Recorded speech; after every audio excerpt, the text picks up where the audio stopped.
This fish is delivered to the Tokyo market only alive. Although fugu fish lives in the ocean, hieroglyphs used for its name can be translated as river piglet. Looks funny and harmless, but terribly poisonous. When he meets enemy, his appearance turns threatening. In the ocean, it always helps. Fugu has no enemies there, but in Japan, nobody is scared. Annual sales of the fugu fish here are over 10,000 tons. Butchery is executed at special organized places. Way of cutting varies depending upon the particular species. You can see on the back of the forelegs there and on the back of the hind legs it's got some fantastic zebra striping. Up towards its rear end, at the top of its tail, you can just see the dorsal or eel stripe coming down over its back.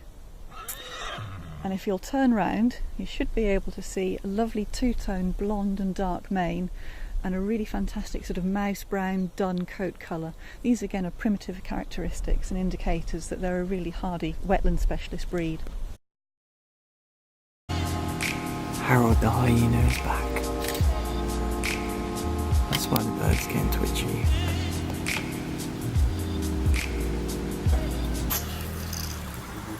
Oh shame, the hyena's taking his snack. Get him, honey badger, come on, you're meant to be there.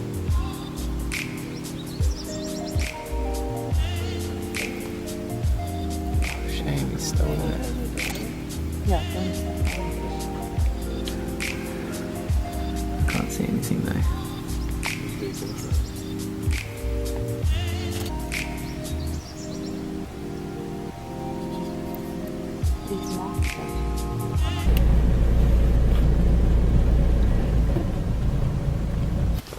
Well, back at the hotel, and we have had such a good day in Kruger Park, and can't believe I saw a honey badger fighting a hyena. That was so cool. Yeah, super tired though, looking forward to some food, maybe a cheeky beer, and then early night.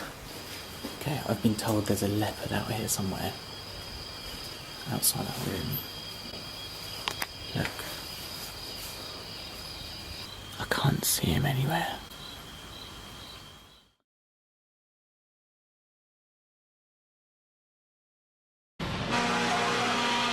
They begin by moulding the zirconia powder into the right shape using a high-pressure press. Producing a force of almost 300 tons, the press compacts the powder into a knife-shaped blank.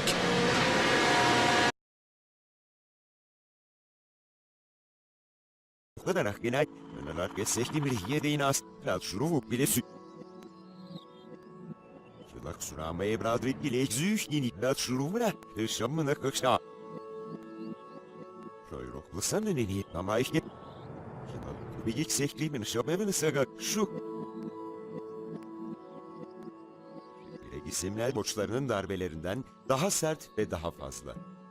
Araştırmacılar ağaç... These blanks are extremely fragile and can be shattered by the slightest knock. So, like all ceramics, they must be hardened by firing.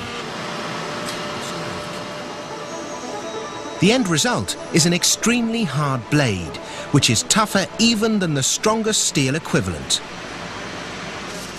But you won't be tucking into your sushi with it just yet, because these knives are as blunt as a bar of soap. It's the mares that more or less keep the housework going, so to speak. They decide when they're going out to eat, when the group's going to rest, where they're going to drink, and once they have a dominant stallion, they tend to stick with that one. Although if the dominant stallion's not much use, they will go and try and solicit a covering from one of the bachelors, which is why the bachelors are hanging around so close, because there's always a sniff of a chance that they might get a bit of action.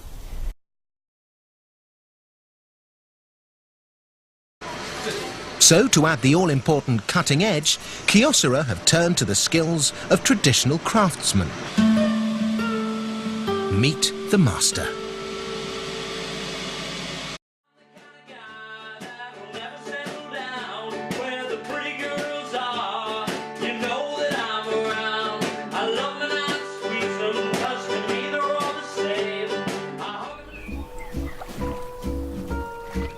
Let's talk about lathering. But what's the best way to create a nice, thick, protective lather? Well, there's a few options available. Shave soaps come in either a cream or a hard soap. If you're using a hard soap, place the puck in a lathering bowl or mug, like so.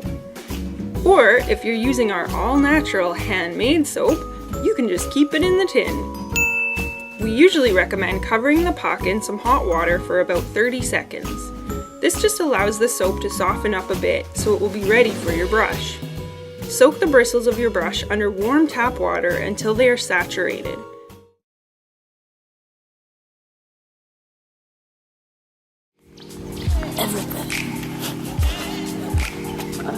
Honestly, like warthogs. Warthogs and giraffes. Oh my god, I love giraffes. Also some elephants. Oh, look at this giant moth. Oh, it's been squished. Shame, man. Are you alive, Mr. Moth? No, he dead. He dead. He's big though, look at him. Africa.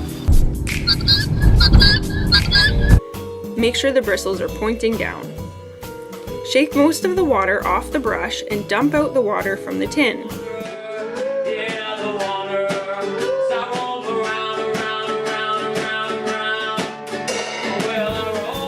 Now you're ready to start lathering. Swirl your brush around the tin vigorously until the lather starts to form. It'll probably take around 15 to 45 seconds to create. A good lather will be thick and a similar consistency to whipped cream like this.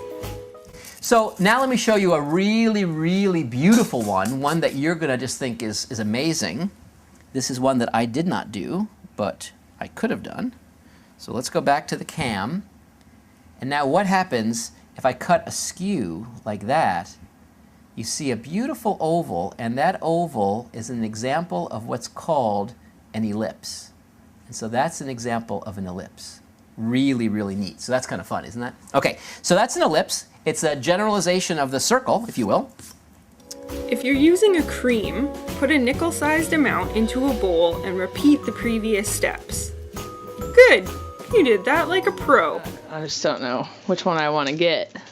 I really think it's a matter of knowing your cats and knowing what your likes are.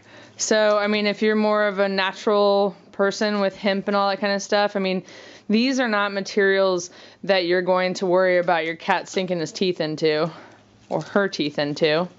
Whereas some of the other materials that are used in other cat wand toys, the product could be made in China or just could be made of plastic, and you might be concerned about them biting into it.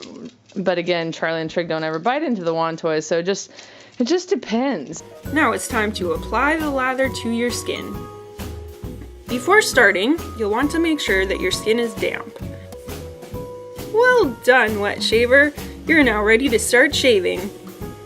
Here in a small workshop on the edge of the town, the master and his assistants work by hand to sharpen the knives.